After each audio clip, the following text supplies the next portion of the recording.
and welcome to the Dynamite-Acres channel. I'm Tiffany. I run Dynamite-Acres in southwest Montana. On this channel, I'm going to show you some of my best practices for our animals and the plants on our working farm. You're going to see the good, the bad, the ugly, and the absolutely adorable when it comes to our working farm. If you have any questions, please let us know. I'll do my best to answer them. I hope you enjoy our video. Hello, you're about to watch my video on the wormer cakes that I make for my chickens. When I was reviewing the videos, I realized I forgot to mention that the apple cider vinegar solution that I use is homemade from the apples in my orchard. I did some experiments, and for you to get the same solution that I make out of my apples, you need to take a half to 3/4 of a cup of store-bought apple cider vinegar with the mother. Add that into your half-gallon jar and then fill the rest of it with water. If you have any questions, please let us know. Enjoy the video. Hi everybody, welcome back. Today what we're doing is we're putting together what I call my wormer cakes for the chickens. I do this 4 times a year, and there is really not much to it, so I'm going to show you what we use. So we're going to use some cucumbers. As you can see, they're not always the best quality. These I got on discount.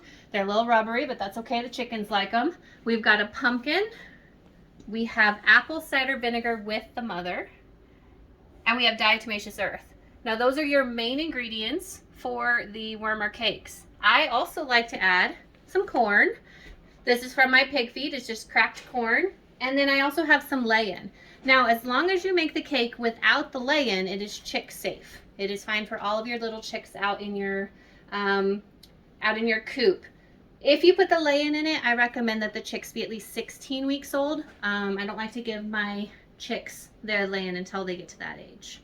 All right, so a little bit and we'll get started. All right, so at this point what I'm going to do is I'm going to start with my cucumbers, and I'm just going to chop them up into manageable sizes for my blender over here. All right, and as you prepare your cucumbers, make sure you use the whole thing, including the ends.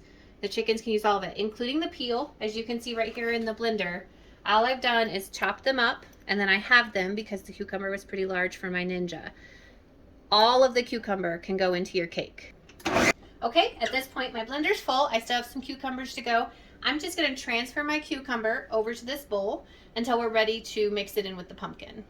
All right, so the next step is our pumpkin. We have our 10 medium to large cucumbers that are all blended up. Nice little green smoothie. It smells amazing.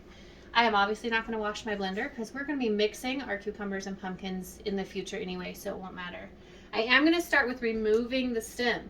Now this stem can still go to your chickens. They want it. So make sure you get send it to them. I just don't want it to go through my blender.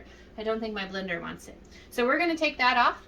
And then what we really, really want, we're going to take the whole pumpkin and run it through there, skin and all. What we really want though is we want those seeds on the inside. We want all that stuff on the inside, all that meat. That is where all the vitamins and antioxidants are that are going to make our hens healthier.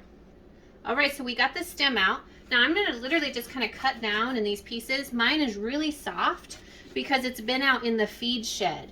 So it's been frozen and then it was inside and it thawed out. So it's nice and soft and gooey.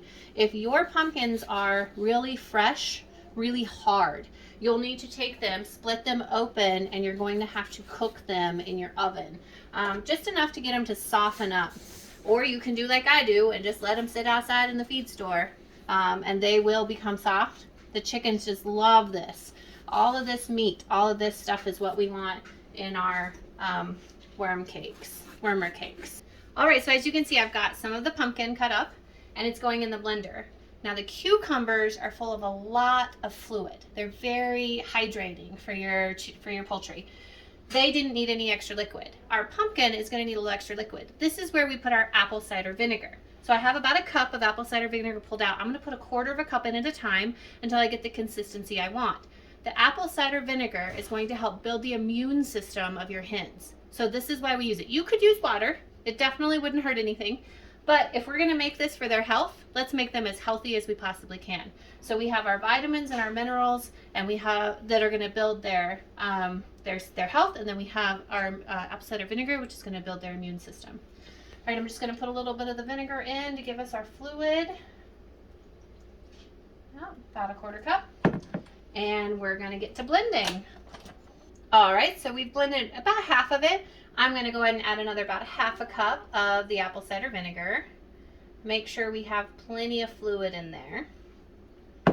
Okay, so we've used our 1 cup of apple cider vinegar and we blended our pumpkin. And as you can see, it still needs a little more fluid.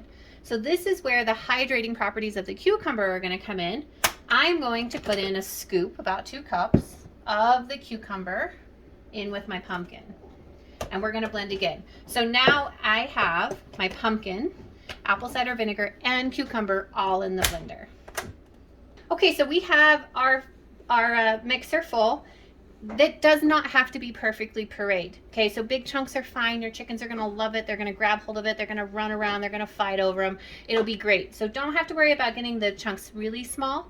But this is good enough, so it's all mixed up really well together. I'm going to put that in the bowl over here on the side, and we're going to do the next blender full until we run out of pumpkin and cucumber. All right, so our pumpkin is gone. Our cucumbers are gone. Out of this largish pumpkin and these 10 cucumbers, we got 70 cups of cake making material.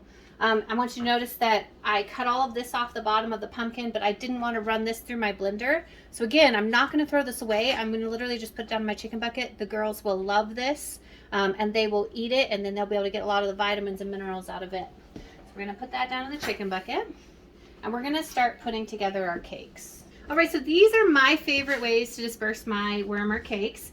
This one is for my hens out in my chicken coop. So I have over 200 laying hens, and then I have about 75 upcoming chicks. So altogether I have about 300 chickens. So this is going to go to the brooder house for the chicks, and this is going to go to the hen house.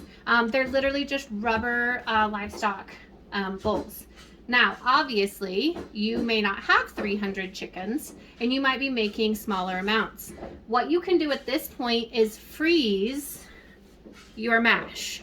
So you freeze it in this state right here, and then when you're ready, you can pull it out and make it into your cakes. Or my girls love to have frozen wormer cake in the summer. And if you are interested in some more information about that, let me know, and I'd be happy to answer any questions. But since it's winter, we're going to go ahead and feed it to them warm. And I am going to feed all 70 cups today, because I feed anywhere from 1/4 to 1/3 of a cup per chicken, depending on age. The chicks don't take quite as much, but it's just it's an about. So we will be using all 70 cups today.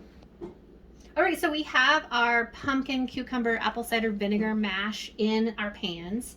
And this is the fun part. This is the part where you can do whatever you want. I like to add corn and lay-in. I'll put lay-in in this one and not in this one. Sometimes I put in eggshells or whatever I have around that my girls love. Maybe I have a lot of squash and zucchini out of the garden, or I have some, anything that you have going on that's going to go to the chickens anyway. Mix it in. Make it a big old treat for them. What I do want to do is put diatomaceous earth on the top. As you may know, as a poultry owner, diatomaceous earth, food grade, is very good at killing parasites. There's a couple of things we need to know about diatomaceous earth though. First off, its sides, the sides of the particles are abrasive, or they're rough. So if you give it to your chickens and it's real powdery and they breathe it in, it can cause respiratory problems. So what we're going to do is we're going to make this into a moist cake. Then we're going to put the diatomaceous earth on the top. So the diatomaceous earth doesn't get breathed in by the chickens. It literally gets picked up by the chickens. However, this is a very delicate balance. We don't want the diatomaceous earth to get wet. If it gets wet, it will no longer work. The diatomaceous earth works by getting into the chicken and literally dehydrating the parasite so that the chicken or host can then expel the parasite. I want to also point out at this point, this is something that I do mostly for maintenance of my flock. It will help to expel worms, but if you have an infestation, this will probably not be enough. However, if you think you might be getting worms, or you're seeing some signs, this probably will be enough to take care of your worm problem. Each flock, each chicken, especially if they free range like mine, will have worms. A healthy hen will carry a worm load. If we keep our hens healthy, they can expel the worms on their own. So what we need to do is just build their immune system with the apple cider vinegar. We're going to give them lots of vitamins and minerals with the cucumbers and pumpkins. And then we're going to give them just a little bit of help with this diatomaceous earth. So I'm just going to make my cake the right consistency by adding my corn and just some, whatever you think. And then I'm going to mix it in. And again, I want it to be kind of pasty so that the diatomaceous earth will sit on the top and not get super wet. And since these are for my big girls, I'm going to add in the lay-in too.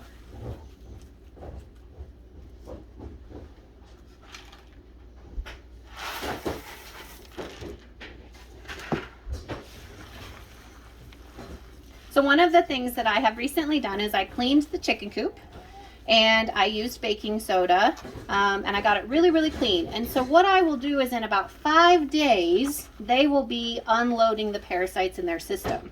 And since I don't want them to reinfect themselves, I will clean my coop again. All of the bedding will come out and new litter will be put in.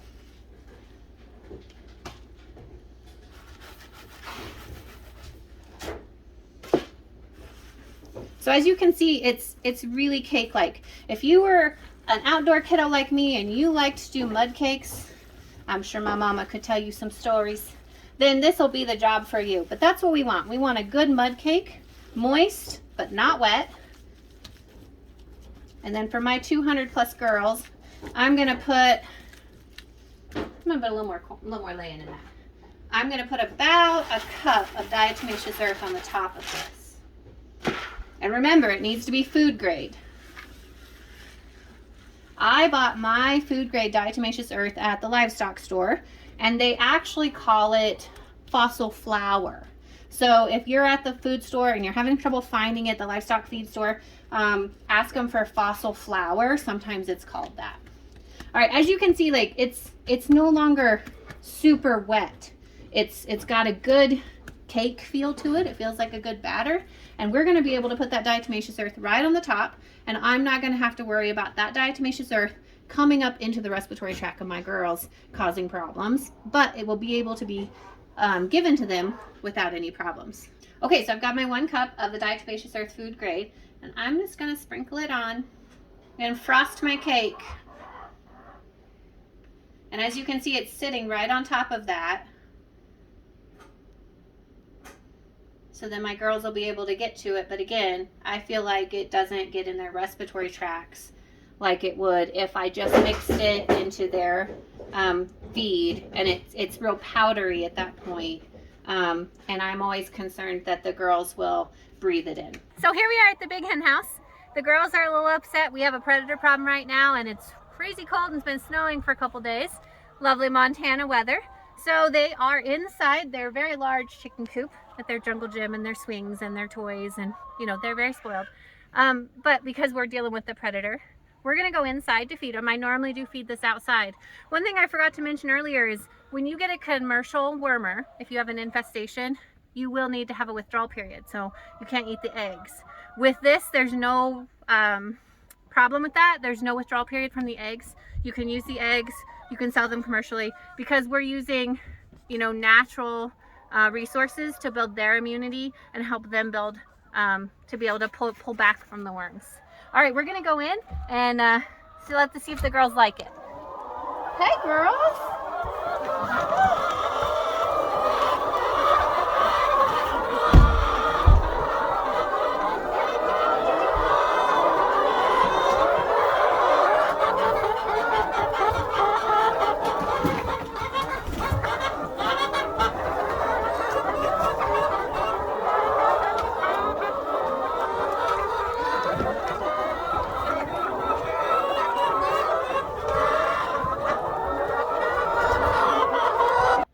So as you can see, they love it.